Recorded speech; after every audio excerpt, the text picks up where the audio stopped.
नमस्कार बंधुगण, आज आम एमती एक शक्ति विषय कथा हेबा जहा ना आखिरे देखा जाए ना हाथ में धरी हुए, किंतु यार प्रभाव मनुष्यर जीवन को संपूर्ण बदल दे पारे। से शक्ति कौन जानती?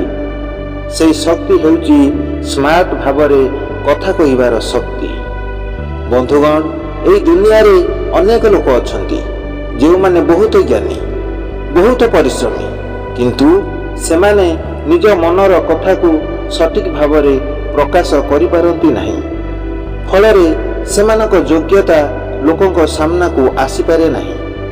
अन्यपटे केतेक लोक अछंती जो माने साधारण ज्ञान रखिथिले मध्य निज कथा कहिबार शैली द्वारा समस्तक हृदय जीति नियंती। सत कहवाकू गले मनुष्यर परिचय तार चेहरारू नुहे, तार कथारू हुए।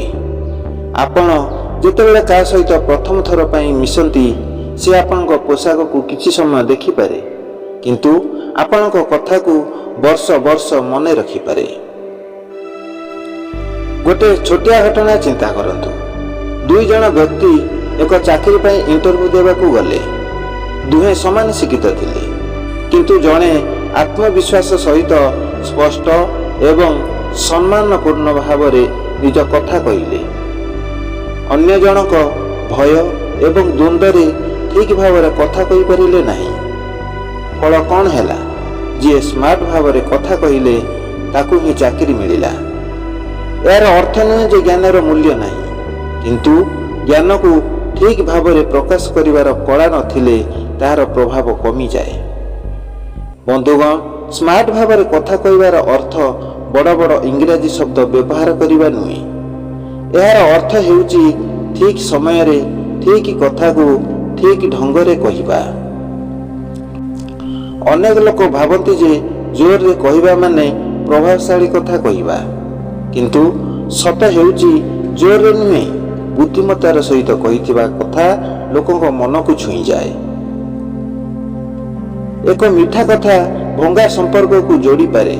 एक कठोर कथा वर्ष वर्षर संपर्क को भांगी दे पारे।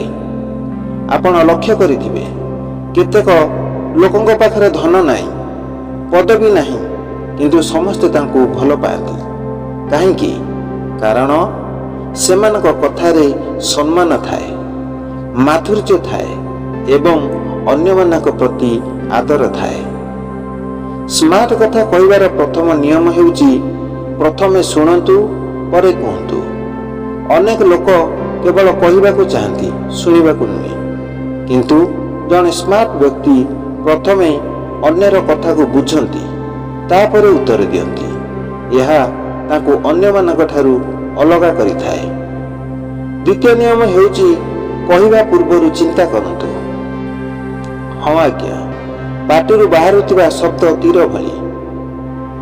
तीर धनुरु बाहरी गले जेपरि फेरी आसे नहीं, सेहीपरि कहिथिबा कथा मध्य फेरी आसे नहीं। सेतिपई कहिबा पूर्वरु भाबंतु, मो कथा द्वारा कार मन को कष्ट हेबो कि? तृतीय नियम हेउची सम्मानपूर्ण भाषा व्यवहार करंतु। आपण जेते बड़ हुंतु, जेते धनी हुंतु, जदि आपनक कथारे सम्मान नाही, तेबे लोक आपनक ठारू दूरेई जिबे। जदि आपनक कथारे सम्मान अछि, तेबे लोके आपनक हृदय स्थान देबे। बंधुगण, आज सोशल मीडिया रो जुग।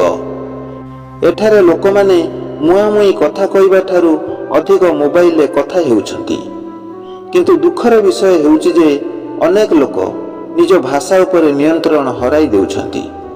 छोट छोट कथारे झगड़ा एवं अपमानजनक शब्द व्यवहार करुछंती। मन रखंतु, आपणक चरित्रर आईना हेउछि आपणक भाषा। जदि आपणक कथा भल, तेबे आपणक व्यक्तित्व मध्य आकर्षणीय लागिवो। जदि आज आपण जीवन में सफल हेबाकू चाहती, तेबे केवल पढ़ाशुना नुहे, कथा कहिबार कला को मध्य शिखतु।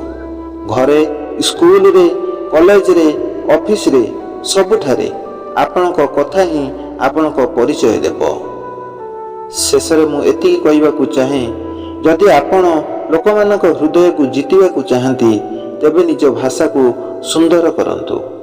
ଯଦି ଆପଣଙ୍କ ସମ୍ପର୍କକୁ ମଜବୁତ କରିବାକୁ ଚାହାନ୍ତି, ତେବେ ନିଜ କଥାକୁ ମଧୁର କରନ୍ତୁ।